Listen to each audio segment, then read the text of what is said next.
আসসালামু আলাইকুম প্রিয় দর্শক, আপনারা দেখতে পাচ্ছেন যে আমি পেঁপে গাছে বিষ স্প্রে করতেছি। তো এই যে পেঁপে গাছগুলো দেখেন, পাতাগুলো কেমন হলদে আকারের হয়ে গেছে, আর পেঁপে গাছের পাতাগুলো উপরের দিকে একটু মুড়ায় গেছে। তো পাতা একদম শাখা প্রশাখায় সব জায়গায় বিষ দেওয়া হচ্ছে। তো কি কি বিষ দেওয়া হচ্ছে সেটাও জানাবো এবং কেন দেওয়া হচ্ছে সেটাও জানাবো। আমাদের সাথে থাকুন এবং যেভাবে দেখেন সব জায়গায় ফলে ফুলে পৌঁছায় দিচ্ছে, আপনারা পৌঁছায় দিবেন।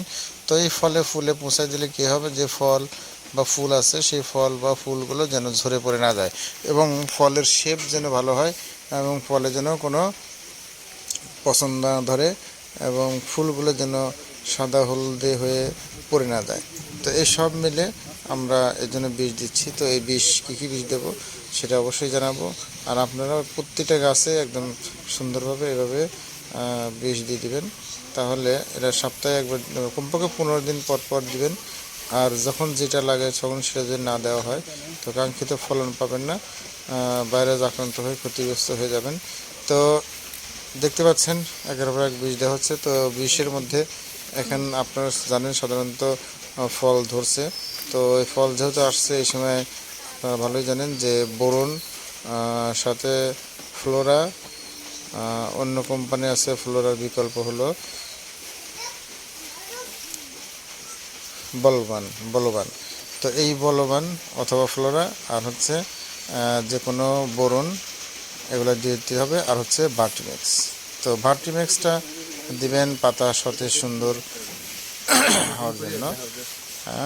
আর এই যে লালচে ভাব দূর হয়ে যাবে, পাতা সতেজ হবে, একদম ভিজাই দেবেন। দেখছেন কী পরিমাণ ভিজাই দেওয়া হয়েছে, কিন্তু এখন আপনারা ভিজাই দেবেন।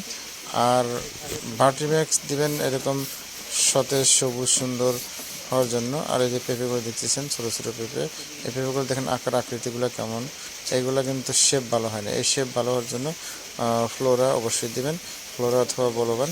তো আমি বলবান দিছি, ফ্লোরা পাইনি। তো যাই হোক, আপনারা ফ্লোরা দিবেন, ফ্লোরাটা বেশি পরিচিত। তো এগুলো দিলে কী হবে, পেঁপেগুলোর শেপ ভালো হবে, পেঁপেগুলোর আকার আকৃতি ভালো হবে, পেঁপের উপরে গায়ের উপরে কোনো দাগ পড়বে না। তো বাজারজাত করতে সেটার চাহিদা বেশি থাকবে এবং বাজারে সেটা নেবে ভালো। তো এইভাবে আল্লাহর রহমতে দেখেন অনেক বড় বড় গাছ হয়ে গেছে, আমরা সবগুলোতে বীজ দিচ্ছি।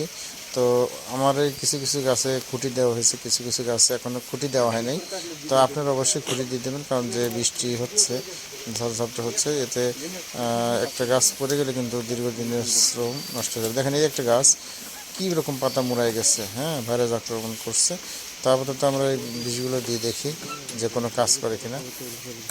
তো আমাদের সাথে থাকুন, দেখতে থাকুন।